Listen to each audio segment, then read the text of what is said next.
David Quest has recently joined our team. We're excited to have him. He's had a long career in insurance.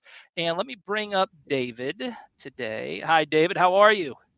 Oh, pretty good. Oh, it's good to have you here, man. Thanks for being on the webinar today. Oh, yeah, no problem. Look forward to I it. pre- we appreciate you doing this. Guys, for those of you that are watching on replay, we are talking today to the commercial lines insurance team here at Webb Insurance. And Dave Quest is an account manager. He's our second commercial lines account manager.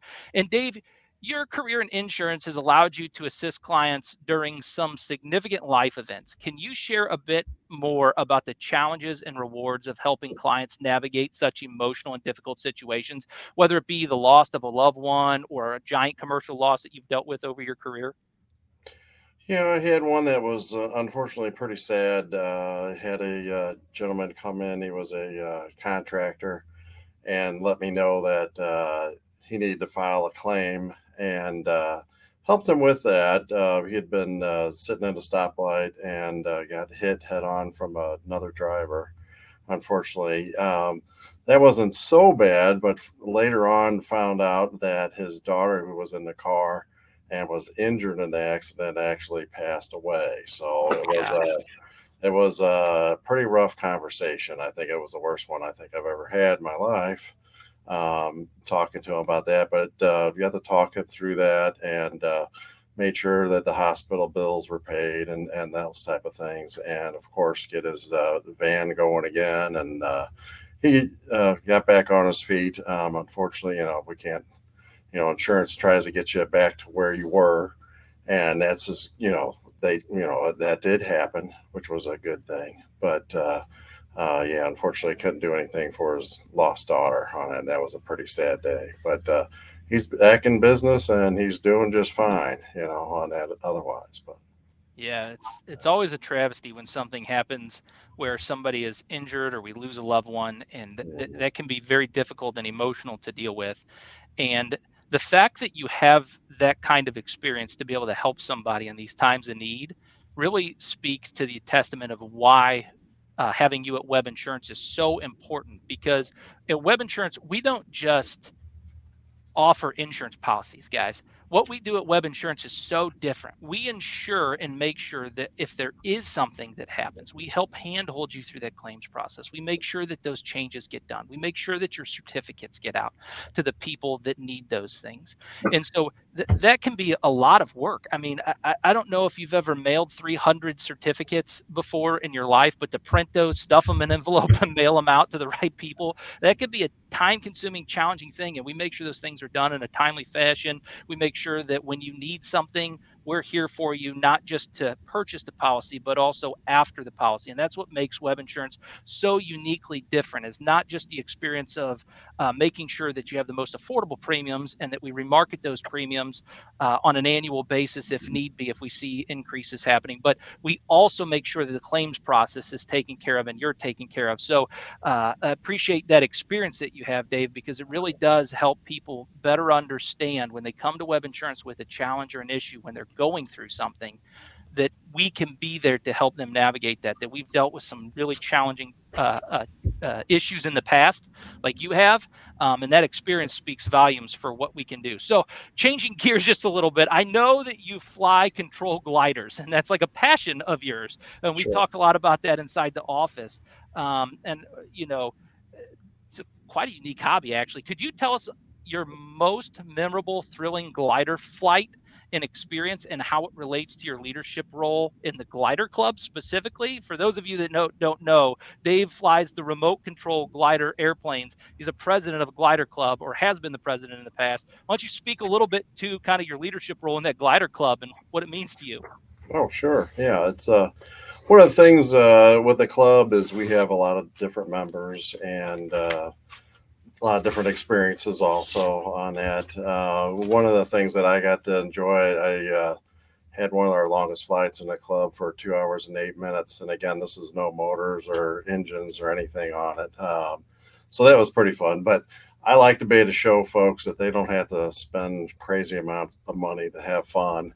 And I don't go with the most things. You can get very expensive with some of these planes, but I've done pretty well with some of the a cheaper plane and some things like that. And just really, the biggest thing was just showing people doing the right thing, because where we fly is actually on a sod farm, and it is their crop. So we have to be very careful with what we do on there. So it's something that I kind of try to show people just by my actions of what I do, and how I take care of the field and make sure we don't do anything that's going to cause any damage. And on top of that, sometimes nudge some members and say, "Hey, I don't know if you remember this rule, but we're not supposed to do this or that." Whatever, it depends on that. But sometimes you have to call some people out a little bit, but be nice about it and explain why. And most people understand that. And it's been a fun experience for me all these years, and I've enjoyed it. And it's always a challenge, because some days you get to go up and you're down in 3 minutes, and other times you're up and you're out for 2 hours and 8 minutes, but and everything in between. So it's a lot of fun. That's awesome, Dave. And I have to say too, because it's an insurance program, I do have to ask you, how does somebody get one of those gliders? Like, if you do have one of the expensive ones, how do they typically cover that? And then from an insurance perspective? Actually, you're kind of on your own. I think it may.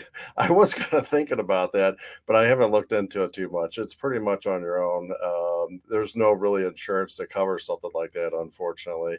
I wish there was, because I've had a few crashes that I would have liked to put in a claim, but it didn't. That's good to know, because there is certain things that insurance, there's just not an insurance product for it, and people need to Yeah. recognize that and understand that and know that it's okay that if there's not an insurance product for something, but if there is, there's probably a reason for it. And so that's why we talk about those things with our clients at Webb Insurance. And I can tell how passionate you are for not just the flying club, but also for caring about the space around you. And also, you've talked a lot about how much you care about your family. It's clear that that family is important to you, at least in the office. I can tell you, hands down, guys, that I've had lots of conversations about with Dave and about his family. How do you balance your passion for the aviation, the commercial account manager role, and your family life? And kind of, what's your secret to managing all that effectively? Oh, well, I'm a little bit lucky now, because two out of three of my daughters are out of the house. So that makes it a little bit easier on that. When they were little, that was very, very difficult. But and actually, I kind of retired. I kind of retired for a few years, and got back into it once they got older, and Dad wasn't very interesting anymore. I kind of start getting back into it, really. But yeah, time wise, it is does take a bit of time on that. And when the weather's nice, I told my wife a long time ago that, if it's nice, I probably go flying. The chores will always be there. So she's probably not always that happy. But if there's something important, obviously we're going to do that. So take care of that. So. Yeah, that's awesome. I appreciate that tidbit of information, is that the important things, you got to make sure that those get taken care of. That's so true. That is absolutely so true. All right, we're talking with David Quist, Commercial Lines Account Manager with Webb Insurance here. And David, in lieu of the October Halloween that's coming up, I do have to ask you and every team member on this show today, what frightens you? What frightens me are, I guess, wasps. Yeah, those pesky little things I could got to have definitely. the experience of getting stung by one several times in my back while I was flying my plane this summer. So Oh, it's awful. That is the absolute worst. Yeah, wasps frighten me as well. I have to say, David, thank you very much for being with us. I appreciate you being on the show today. And thanks for all the hard work that you and Kim both do with Web Insurance. Thank you very much. all right, thanks. All right, guys. So we were talking with David Quest, our commercial lines account manager. And at Web Insurance, I told you we have these little fun factoids, little things that from time to time we share in the office. And here was one of the funny ones that came up too. Human teeth are the only part of the body that can't heal themselves. I don't know why I find that interesting.